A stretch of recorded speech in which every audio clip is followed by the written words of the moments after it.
First thing you got to do is get them out of the box. And there she is. Nice and heavy with honey.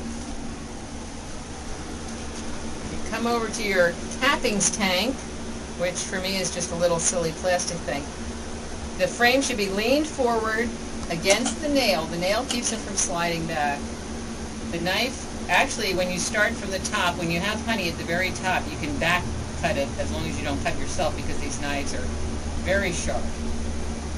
Once you get a starting place, the knife stays angled, bottom in, top out, and just very easy saw down the caps. You want to just take the caps off, and if you're leaning it forward, you see the cappings will get out of your way as you're cutting. So you just very easy saw, the cappings will drop off into the tank. That way you won't be hacking up the comb, so the girls can reuse it. And then when you have as much off as you can get off with the knife, these little recess spots that you can't get to with the knife, come back and you use your capping scratcher to open up those cells so you can get the honey out of them. When you have one side done, flip her over and do the other side. Again, I'm going to take the top piece off first because it's kind of a bad angle to get into.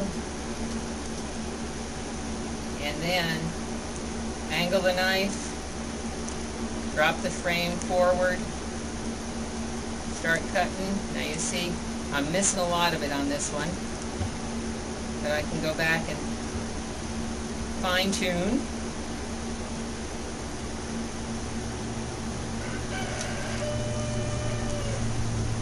A back and forth motion is a lot better than just dragging the knife, because if you drag the knife, you're going to mess up the comb.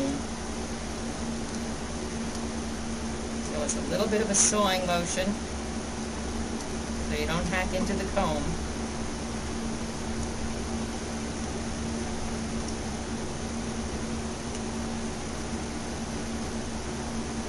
This will give me a little trouble on purpose.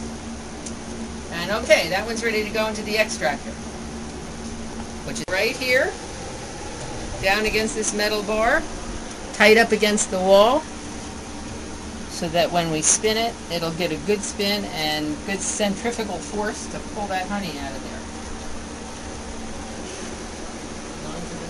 there. Okay, 4 frames in the extractor, and here we go.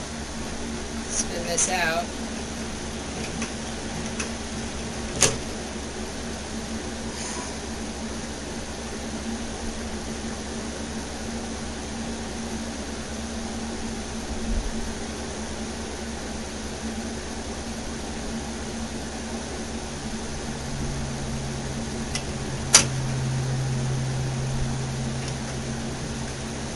I forgot to check to see if any of these were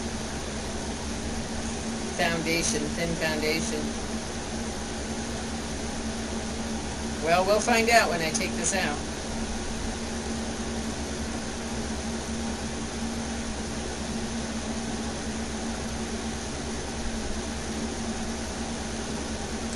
Okay. Let's see if this side has spun out now. Okay, looks pretty good. We might have to give that a second spin, but we're going to turn it over, and we're going to take the honey out the other side first, and we may come back to that side. I don't know yet. We'll have to see.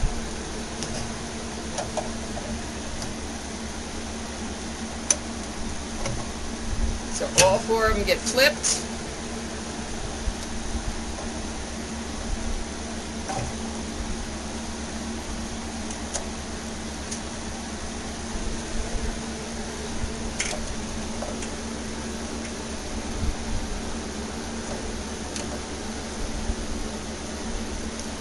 And twice spun.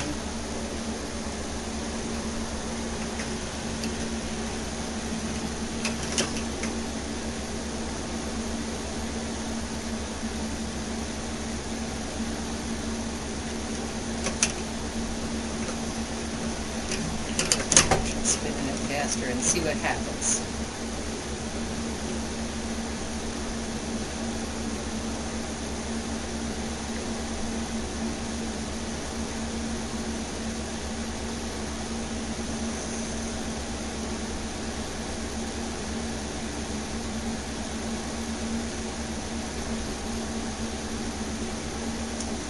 Okay, let's see.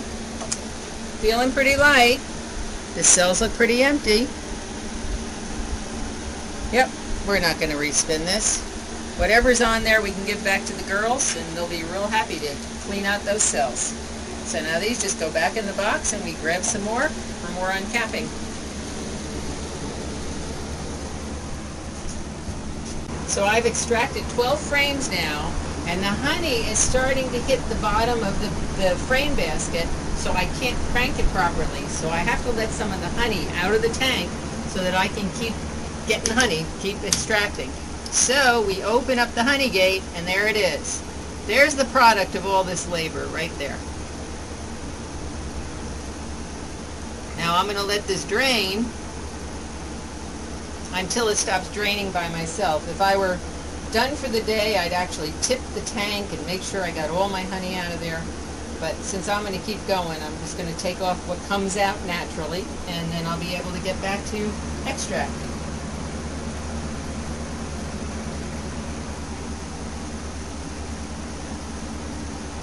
It's a nice golden honey. I like what I'm seeing.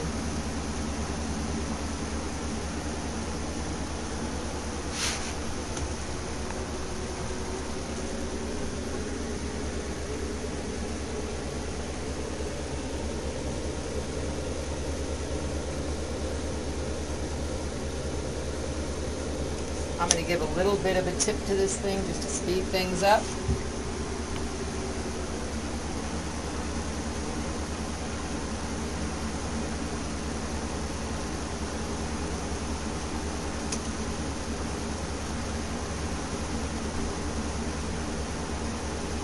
Now you can see that I've got a strainer in here, and that's why it's coming up so high. It isn't really that deep in the tank.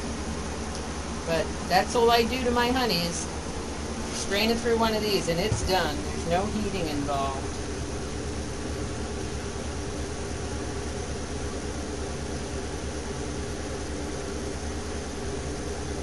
I think that'll about do it. Okay. And I'm going to close her back up and go back to extracting.